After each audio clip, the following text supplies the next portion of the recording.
1 minute to go now. This will be historic, our first wave of athletes. 3, 2, 1, here we go. It is official, Old School is on. All these individuals have been training for the last 7 months thinking they're never going to race in 2020. And C3 and the gang put together Old School Triathlon. Little small waves, 6, 7 people. Sometimes it's just your own family, socially distanced. You get to swim in this absolutely fantastic and healthy James Dick Quarry. And then from here, you head over onto the bike and run course. It's all about small groups, having fun, old school. You keep track of the time yourself. We do also double time it, but this is old school. Want to wear a wetsuit? Wear one. Don't want to wear a wetsuit? Don't have to. Want to go without a singlet all day long? You can do that too, but you got to have a good helmet, a working bike, and a positive attitude. We've got sprint, Olympic, as well as long course, and you can do it as an aqua bike, as a duathlon or a triathlon. It goes from today all the way through to the middle of September. We get some of the best pros in the world planning to race. People like Jackson Landry, Taylor Reed, Kirsten Marchand, just to name a few of those athletes. The best juniors are going to be racing here. You've got first timers, you've got it all, and it's old school. It may be the only place you're racing triathlon in Canada this year. Heading now from the water over to our transition zone. We got 2 different race courses depending on the week, but today's course is going to be over on what's called the escarpment. Fantastic pavement, doing some vertical climbing here in Caledon and a beautiful run on our rail trail.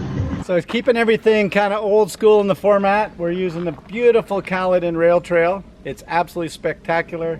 Tree lined. If you have never been up here, it's a good place to run. Nice soft gravel, the old kind of railroad that's now got that flat section. The entire run for the escarpment course is going to be on the rail trail. Transition right here, and we even have ability for you just to come right off the bike. You don't have to wait longer than a couple of minutes, but you have up to 10 minutes to wait. So old school format, it's swim, bike, run with a little bit of fun in between. Right here at the rail trail, yep. Okay, you're going north on up what's called Heart Lake Road. You're going to hit the Grange, there'll be an arrow through it. You're going to hit Escarpment Road, there's an arrow through it. And halfway up, before you get to Charleston Side Road, you're going to see a 180-degree turn with a sign that says Sprint and Olympic, turn back. So now you're coming back downhill. You're going to come through Escarpment, and when you get to Grange, there's going to be an arrow pointing you left. It's the only left in the entire course. You go 1 concession over to a horseshoe. You're going to make a right-hand turn down to Old Baseline, right-hand turn up to Heart Lake, right back to where we're at. That's 1 loop. It's getting hot. Well, we got just about everything happening here. It's the major triathlon transition zone, and maybe of all of Canada this weekend. The bike and run start right here at the rail trail. If you kind of take a look down here, this is the hub of where all the activity, the energy's over here, the music's here. They finish their bike. It's 1, 2, or 3 laps, depending on whether they're in long course. Long course will be 3. We got today people doing the sprint and the Olympic. A little place to kind of relieve yourself right here as you go by the famous Porta-John. And then you can see this world-class famous transition zone. The bikes are here. Some guys are already out onto the run, others still coming off the bikes. Beautifully shaded transition area. Get the shoes on, get a few calories in, and you come back here twice or 3 times depending on the race that you're in. But it's all old school, little on your watch, a little bit with this amazing woman here, Elizabeth. This is actually better than Mark Roy and chip timing. This woman is so accurate, you don't need a chip. Old school, Elizabeth's going to get you results. Any tips for people riding the bike course, Hans? Yeah, push the pedal down. So it's hilly. It's a hilly bike course. Relax on the downhill and push it on the uphill. That's all I can say. Lots of people are wondering, like, how do you do this? We've got literally waves of just 5 or 6. It's your family members, it's your friends. We got some 13-year-olds out here today. All you got to do is go to the website, www.c3online.ca.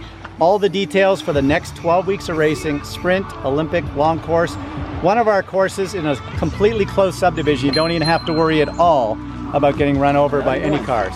Here you can kind of see our guys are coming back on the run right now. They still got 1 more lap to go. And that's a 13-year-old running like a machine out there on that run course. Awesome work, Jeff. Great work, girl. What a runner. What a runner. How was it for you?